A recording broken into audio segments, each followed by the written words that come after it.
يا مساء الفل ومساء الورد ومساء الجمال عليكم. عندي سمكية واحدة بس ومش عارفة اعمل جنبها ايه، وكسلانة جدا ومش عايزة انزل اشتري ازود اعمل جنبها سمك. وبمعنى اصح عندي دروس في البيت، مش عارفة انزل واسيب المدرسين واسيب العيال خالص، فكان لازم اتصرف واعمل جنبها حاجة تنفع وتبقى الاكلة مظبوطة كلها مع بعضها. ويبقى غدا النهارده هنعمل مع بعضينا اكلة اقتصادية سهلة جدا بسيطة، ما خدتش مني دقايق. وطبعا كل اكل او كل حاجه احنا بنعمله في بيتنا او بناكله سواء كان مكلف او مش مكلف نعمه ورده من ربنا، نحمد ربنا على كل شيء لان الحمد لله رب العالمين احنا احسن من غيرنا بكتير. فتعالوا بقى معايا اقول لكم احنا عملنا اكله ايه جنب السمك، وكانت سريعه وما خدتش مني وقت كتير وما خدتش مني فلوس كتير. فيلا بينا. عندي نص بسارية في الفريزر، طلعته تبلته بالثوم وبالفلفل الاحمر والملح والكمون وركنته شويه. بعد كده رحت مقطعه بصلايه على طماطمتين على قرن فلفل وحبه ملح وكمون وحبه زيت وحطيتهم في الصينيه. بصوا بقى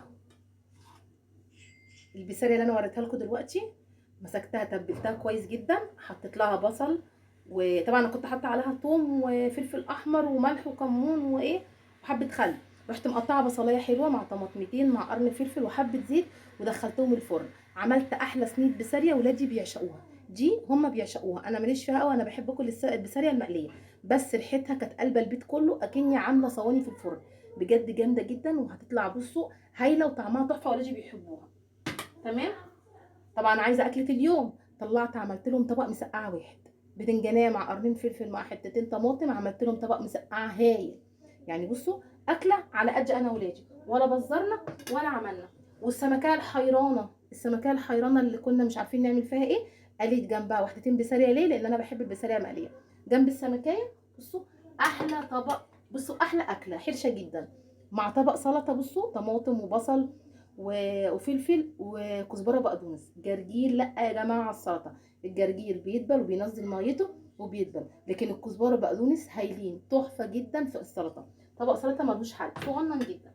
والبتنجانتين برضو اللي كانوا حيرانين جنب السمكيه من امبارح وقرنين الفلفل هحطهم جنب الاكل.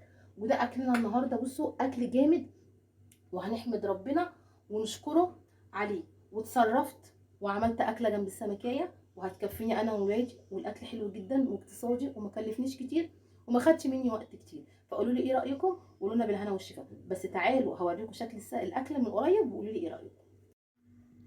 ادي الاكل بتاعنا من قريب، صينيه البساريه التحفه الهايله اللي قلت لكم عليها بالبصل والطماطم والفلفل والثوم. تمام. والسمكيه الحيرانه مع كام بساريله كده مقليه عشان خاطري. وطبق المسقعه بصوا لسه عاملاه تحفه، لان انا امبارح كنت قاليه جنب السمك البتنجان والفلفل ده اللي فضلوا، فحرام ارمي اي اكل.